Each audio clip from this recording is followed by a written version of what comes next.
وله الكبرياء في السماوات والأرض وهو العزيز الحكيم. اللهم رب البر والحرام ورب المشعر الحرام ورب البيت الحرام ورب الركن والمقام أبلغ لسيدنا ومولانا محمد منا السلام. اللهم إني ضعيف فقوني وإني ذليل فأعزني وإني فقير فارزقني. بزرگان محترم، برادران عزیز، سننے والی بہنوں، بیٹیوں اور بزرگوں، اللہ تعالیٰ کے فضل و کرم اور اس کے احسان کے ساتھ رمضان المبارک کے مقدس مہینے میں تراویح جیسی عظیم عبادت کے دوران قرآن پاک کی تکمیل کا شرف حاصل ہوا ہے. یہ اللہ تعالیٰ کا بہت بڑا احسان ہے. اس موقع پہ دو کیفیات جو ہے وہ ہمارے اندر ہونی چاہیے. ایک تو شکر کا جذبہ ہونا چاہیے کہ اللہ آپ کا شکر ہے کہ آپ نے ہمیں رمضان دیا اور روزے کی توفیق عطا فرمائی، پھر تراویح کی توفیق عطا فرمائی. پھر تراویح کے اندر ایک تراویح میں 2 سجدے ہیں. اگر 20 تراویحیں پڑھی ہیں تو اس میں 40 سجدے، اور اگر 30 روزے ہیں تو اس حساب سے 1200 سجدے نصیب ہوں گے. یعنی 1200 مقامات قرب. اللہ تعالیٰ فرماتے ہیں سجدہ کرو اور میرے قریب آؤ. اور حضور پاک صلی اللہ علیہ وسلم فرماتے ہیں کہ سب سے زیادہ اللہ کے قریب انسان سجدے کی حالت میں ہوتا ہے. تو اللہ کا ہمیں تو شکر ادا کرنا چاہیے. اور دوسری چیز جو ہے وہ ہمیں استغفار کرنی چاہیے کہ یا اللہ جو آپ نے ہمیں رمضان جیسا عظیم مہینہ دیا، روزے جیسی عبادت دی، تراویح جیسی عبادت دی، قرآن جیسی کتاب دی، اور اس مہینے کے اندر ہر وقت آپ کی رحمتیں جو ہیں وہ بارش کی طرح برس رہی ہیں، گنگھور بٹاؤں کی طرح برس رہی ہیں، اور بخشش جو ہے وہ بہانے ڈھونڈ رہی ہے مغفرت کے. تو اللہ جو اس کا حق تھا وہ میں ادا نہ کر سکا. تو ایک تو اس پر استغفار جو ہے وہ بھی ہونی چاہیے. اور یہ سنت بھی ہے. رسول اللہ صلی اللہ علیہ وسلم کی ایک سنت ہے کہ نماز پڑھ کے ہم ایک دفعہ کہتے ہیں اللہ اکبر، اور 3 دفعہ کیا کہتے ہیں استغفر اللہ استغفر اللہ. اس کا کیا مطلب ہے؟ ما عبدناک حق عبادتی کا، کہ اللہ جو عبادت کا حق تھا وہ میں ادا نہ کر سکتا. اللہ تعالیٰ فرماتے ہیں وبالاسحار هم یستغفرون، کہ میرے بعض بندے ایسے ہیں کہ ساری رات عبادت کرتے ہیں اور جب صبح سحری کا وقت ہوتا ہے تو وہ استغفار کرتے ہیں. سیدہ طیبہ طاہرہ عائشہ صدیقہ رضی اللہ تعالیٰ عنہ نے پوچھا اے اللہ کے نبی کس بات پر استغفار کرتے ہیں؟ ساری رات تو عبادت کرتے رہتے. تو فرمایا اسی بات پر استغفار کرتے ہیں کہ اللہ جو آپ کی عبادت کا حق تھا وہ میں ادا نہ کر سکتا. تو دوسرا موقع یہ استغفار کا ہے کہ بڑی جو ہے وہ یہ ڈرنے والی بات ہے کہیں ایسا نہ ہو کہ رمضان جیسا عظیم مہینہ جو اللہ نے دیا ہی بخشش کے لیے ہے، اس میں خدا نہ خواستہ ہماری بخشش نہ ہو. وہ مشہور حدیث ہے کہ رسول اللہ صلی اللہ علیہ وسلم تشریف لائے منبر کی طرف. علماء فرماتے ہیں غالباً وہ جمعے کا دن ہوتا اور مسجد نبوی کا مقام ہے اور منبر رسول ہے، اور اس پر آپ کہتے ہیں آمین آمین دوسرے زینے پہ، پھر تیسرے زینے پہ، اور پھر پوچھنے کو بتاتے ہیں کہ بھئی حضرت جبرائیل نے دعا کی ہے اور میں نے کہا ہے آمین. رسول اللہ صلی اللہ علیہ وسلم کا منبر شریف تھا، اس کے 3 زینے تھے. پہلے آپ تنے کے ساتھ ٹیک لگا کر خطبہ دیا کرتے تھے، لیکن پھر مجمع بڑا ہو گیا تو منبر بنا. حضور پاک صلی اللہ علیہ وسلم کے وصال کے بعد پھر حضرت ابو بکر صدیق رضی اللہ تعالیٰ عنہ خلیفہ بنے تو انہوں نے اس جگہ کو چھوڑ دیا اور دوسرے زینے پہ کھڑے ہو کر خطبہ دیتے تھے، اور کیا فرماتے تھے؟ فرماتے تھے کہ رسول اللہ صلی اللہ علیہ وسلم جہاں کھڑے ہوتے تھے اس کا ادب یہ ہے کہ میں اس سے نیچے والے زینے پہ کھڑا ہو کے خطبہ دوں۔ جب حضرت عمر رضی اللہ تعالیٰ عنہ خلیفہ بنے تو انہوں نے حضور پاک صلی اللہ علیہ وسلم کے زینے کو بھی چھوڑا، اور جس زینے پہ حضرت ابو بکر صدیق رضی اللہ تعالیٰ عنہ کھڑے ہوتے تھے اس کو بھی چھوڑا، اور تیسرے زینے پہ کھڑے ہو کے انہوں نے خطبہ دیا اور یہ کہا جہاں رسول اللہ صلی اللہ علیہ وسلم کا ادب مجھ پر واجب ہے وہاں آپ کے خلیفہ کا ادب بھی مجھ پر واجب ہے۔ تو آپ صلی اللہ علیہ وسلم نے جب پہلے زینے پہ قدم رکھا تو حضرت جبرائیل نے کیا دعا کی تھی؟ فرمایا کہ بدنصیب ہے وہ شخص جس کے ماں باپ میں سے کوئی زندہ ہو اور وہ ان کی خدمت کر کے اللہ تعالیٰ سے بخشش نہ کروائے۔ کون کہہ رہے ہیں؟ دعا کون کر رہے ہیں؟ حضرت جبرائیل۔ اور آمین کون کہہ رہے ہیں؟ حضور پاک صلی اللہ علیہ وسلم۔ اور جگہ کون سی ہے؟ مسجد نبوی اور منبر رسول اور جمعے کا دن۔ اس میں کوئی شبہ ہو سکتا ہے کہ یہ دعا قبول نہیں ہوگی؟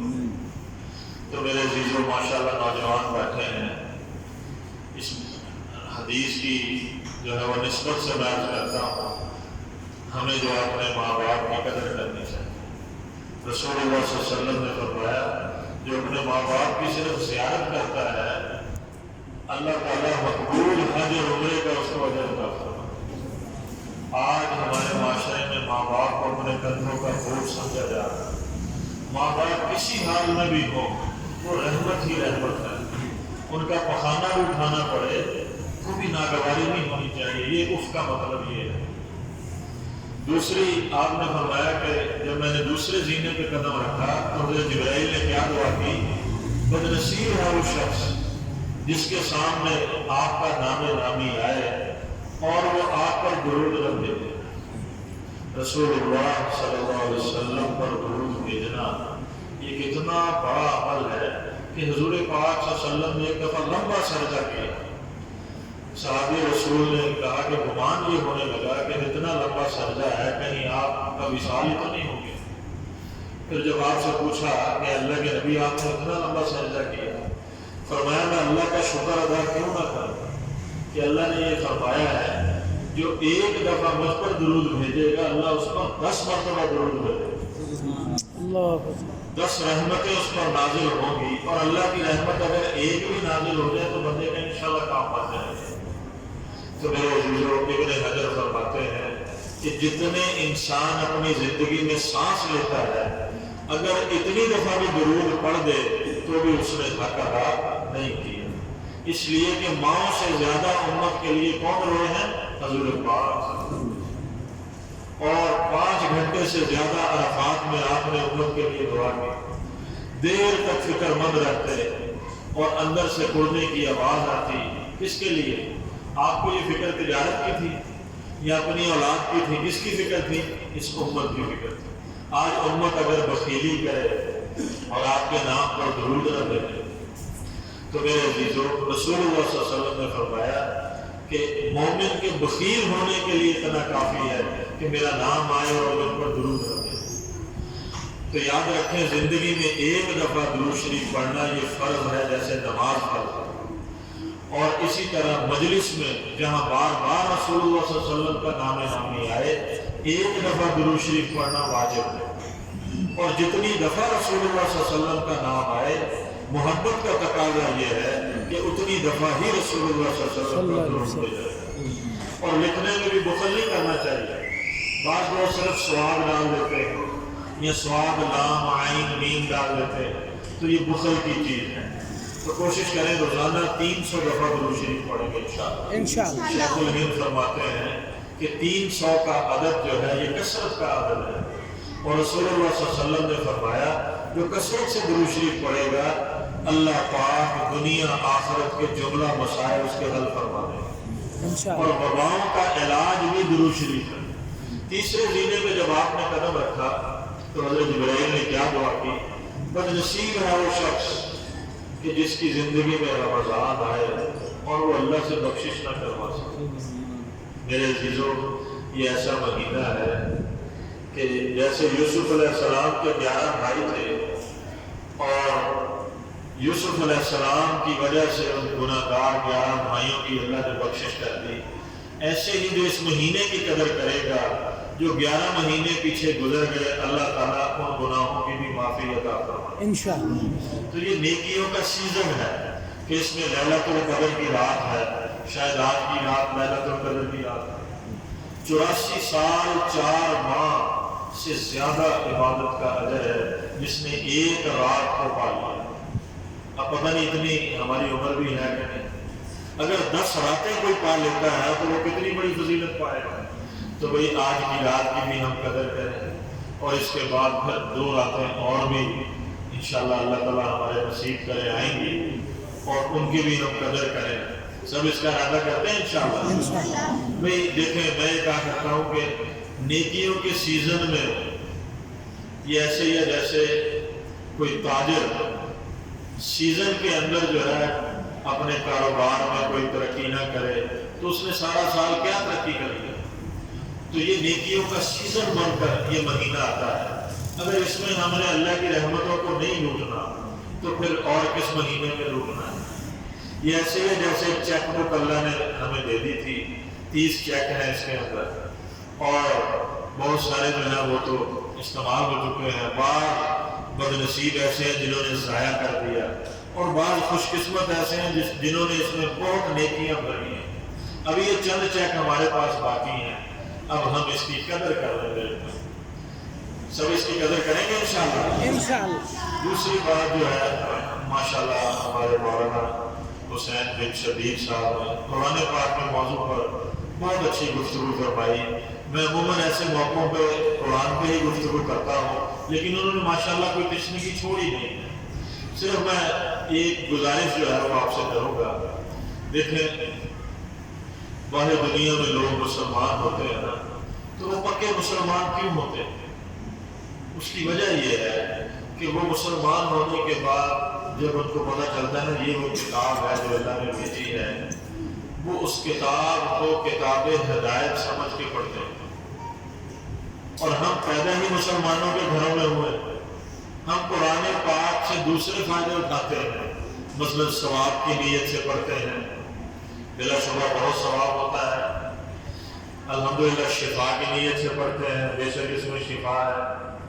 ہم اس کو جو ہے وہ اچھے لہجے میں پڑھتے ہیں تاکہ لوگوں میں قرآن کا شوق پیدا ہو، اور اسی طرح برکت کے لیے پڑھتے ہیں۔ حضور پاک صلی اللہ علیہ وسلم نے فرمایا ہے کہ جس گھر میں قرآن نہیں پڑھا جاتا اس گھر میں خرابی ہے۔ بلا شبہ جہاں قرآن پڑھا جاتا ہے وہاں سکینہ نازل ہوتی ہے، ملائکہ نازل ہوتے ہیں، اللہ کی رحمت ڈھانپ لیتی ہے، یہ سارے فوائد ہمیں حاصل ہوتے ہیں۔ لیکن اس کتاب کو کتاب ہدایت سمجھ کر ہم نہیں پڑھتے، جس کا اصل مقصد ہے۔ تو ہم نے اس کتاب کے ساتھ پتہ کیا کیا ہے، جیسے کوئی مہمان آئے تو آدمی بڑا اس کو پروٹوکول دے، اور اس کے بعد جو سے خوب فائدے بھی اٹھائے، شفا بھی حاصل کرے، برکت بھی حاصل کرے، ثواب بھی حاصل کرے، لیکن اس سے پوچھے ہی نہ کہ بھئی تمہارے آنے کا مقصد کیا تھا۔ تو یہ ہم نے آج کتاب کے ساتھ کیا کہ قرآن پاک ماشاءاللہ تراویحوں میں ختم ہوا، قرآن کی درسگاہ میں بیٹھے ہیں، بہت سارے حفاظ ہیں، بہت پڑھے لکھے لوگ بھی موجود ہیں۔ بھئی ہمیں پتہ چلا کہ اللہ نے ہمیں کیا فرمایا قرآن پاک۔ تو میرے عزیزو، اس موقع پر اس بات کی طرف جو ہے وہ توجہ دلانا مقصود ہے کہ اس قرآن کو پڑھیں، اس کو سمجھیں، اور اس پر عمل کرنا جو ہے اپنی زندگی کا مقصد بنائیں۔ رسول اللہ صلی اللہ علیہ وسلم نے فرمایا جو ایک آیت دیکھ کے سیکھے گا یہ 100 نفروں سے بہتر ہے۔ جو دین کا اعتبار سمجھے گا، قرآن کی ایک آیت کو سمجھے گا، یہ 1000 نفروں سے زیادہ بہتر ہے۔ اور جو اس پر عمل کرے گا یہی ہماری زندگی کا مقصد ہے۔ تو بھئی قرآن پاک کے عمل کے حوالے سے قرآن میں سب سے زیادہ حکم کس چیز کا ہے؟ عبادات کے اندر نماز کا ہے۔ تو کم و بیش 700 مرتبہ اشارتاً کنایتاً نماز کا حکم آیا ہے۔ میرے عزیزو، ہم میں سے کتنے ہیں جو 5 وقت کے پکے نمازی ہیں، وقت پر نماز ادا کرتے ہیں؟ کتنے اگر رمضان کے رمضان ہی نماز ادا کرتے ہیں؟ اس بات کو ہم نے سوچنا ہے۔ رسول اللہ صلی اللہ علیہ وسلم نے فرمایا ہے وہ بھی کوئی مذہب ہے جس کے اندر سجدہ ہی نہ ہو. اور آپ صلی اللہ علیہ وسلم نے فرمایا کہ لازمی سوال نماز ہے. جس کی نماز درست اس کا دین درست ہے. اور جو 5 وقت کا نمازی ہے اس کو رزق میں برکت ہوگی, موت آسانی سے آئے گی, دائیں ہاتھ میں امال نامہ ملے گا, کل صلات سے بجلی کی طرح گزر جائے گا. اللہ اپنی ذمہ داری پر اس کو جنت میں داخل کریں گے. تو انشاءاللہ سب نماز کا ارادہ کرتے ہیں انشاءاللہ. اللہ تعالیٰ ہم میں سے ہر ایک کو اس کی توفیق عطا فرمائے. اب درود شریف پڑھیں میں دعا کرتے ہیں.